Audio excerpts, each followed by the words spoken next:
Assalamualaikum warahmatullahi wabarakatuh. Teman-teman, semoga suara saya jelas ya.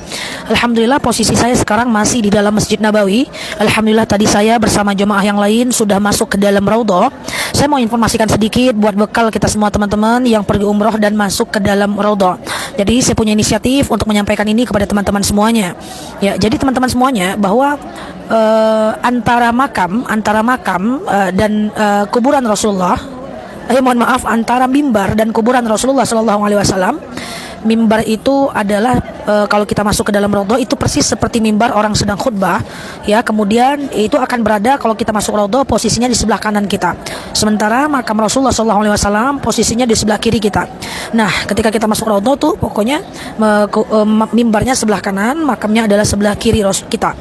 Dan ketika kita masuk Raudhah, apa yang mesti kita lakukan? Maka kita bacakan doa Assalamualaikum untuk Rasul dan dua para sahabat yang dimakamkan di dalam Raudhah, ya. Jadi di samping makam Rasulullah itu ada makam Abu Bakar. Di samping makam Abu Bakar ada makam Umar bin Khattab. Maka ketika sampai ke dalam Raudhah, maka di sebelah kiri kita itu ada kuburan Rasulullah dan para sahabat. Maka kita ucapkan Assalamualaikum ya Rasulullah, Assalamualaikum ya Abu Bakar, Assalamualaikum ya Utsman bin Affan. Kalau ada titipan salam dari teman-teman kita, boleh ucapkan Assalamualaikum ya Rasulullah min, sebutkan nama temannya. Misalnya min fulan, Assalamualaikum ya Abu Bakar min fulan, Assalamualaikum ya Umar min fulan. Itu kalau ada titipan. Atau kalau orang yang nitip salam banyak, kan banyak ya kalau kita ke Raudhah orang banyak nitip salam, maka kita cukup membaca Assalamualaikum min ya Rasulullah Abu Bakar Umar bin Khattab min muslimina wal muslimat. Cukup itu saja. Jadi yang perlu kita ketahui adalah ketika masuk ke Raudhah kita ucapkan salam untuk Rasulullah, Umar bin Khattab dan Abu Bakar. Kemudian dianjurkan sholat di dalam Raudhah antara mimbar dan kuburan. Ma bainal baiti wa mimbari raudhatan min riyadil jannah. Antara mimbar dengan tempat makamku itu adalah Raudhah. Itu bagikan sholat di taman surga. Maka kita usahakan sholat 2 rakaat. Di situ boleh sholat sunat tahiyatul masjid. Kalau masih ada waktu boleh ditambah lagi dengan sholat sunat hajat, ya, atau sholat sunat taubat, terserah. Yang penting 2 rakaat. Satu catatan penting buat teman-teman, masuk ke dalam Raudhah saat ini dibatasi cuma 12 menit. Jadi saya punya rekomendasi buat kita semuanya.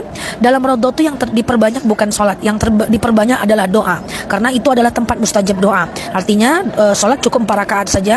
Dan ingat, kalau seandainya kita dalam keadaan sholat itu dalam keadaan nggak kuat, maka kita boleh duduk dan usahakan setelah sholat segera berdiri dan berdoalah dalam keadaan berdiri, ya. Di Raudhah itu dianjurkan memperbanyak doa, ya, bukan memperbanyak sholat. Saya banyak lihat orang yang di Raudhah ngabisin sholat, wah, habis waktu 8 rakaat, setelah itu disuruh keluar. Jadi teman-teman cari sholat yang teman-teman butuhkan, diantaranya adalah tahiyatul masjid, dan kemudian lakukan sholat sunat taubat atau hajat, terserah teman-teman. Lalu kemudian segera bangun dan berdoalah sambil berdiri. Banyak berdoa, karena dalam Raudhah dianjurkan untuk berdoa. Nah, waktu cuma 12 menit ini, maka kita gunakan untuk mendoakan hal yang paling prioritas. Dan usahakan doanya detail, ya. Apa doanya? Pertama, apapun doanya lakukan, dan usahakan doanya sambil berdiri. Ingat, orang-orang gak akan peduli kita lagi sujud, orang-orang juga gak akan peduli kita lagi ruku, nanti tertolak-tolak. Maka caranya adalah berdiri saja, berdoa. Kemudian berdoanya mesti menghadap kiblat, ya. Jangan menghadap ke makam, ke kuburan Rasulullah, atau menghadap ke mimbarnya. Kalau kita berdoa menghadap ke kuburannya, nanti kita jadi syirik. Jadi kalau tadi saya bilang bahwa mimbarnya sebelah kanan, makamnya sebelah kiri, maka doanya tetap menghadap ke depan, jangan menghadap ke kuburannya, nanti jadinya syirik.